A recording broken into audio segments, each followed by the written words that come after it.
সকলে বাহু তুলে এবার আমাদেরকে যেতে হবে কোথায়? নবদ্বীপে।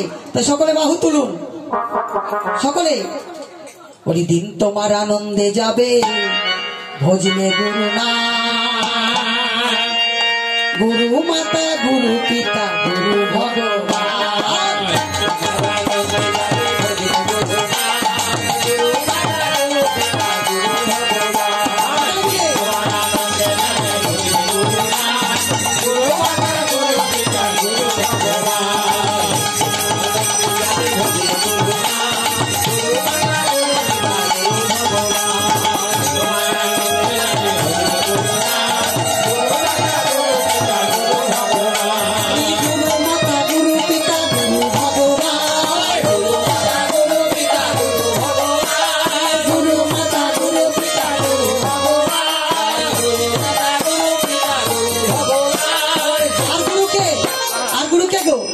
জগৎ গুরু শ্রীকৃষ্ণ সর্বশক্তি।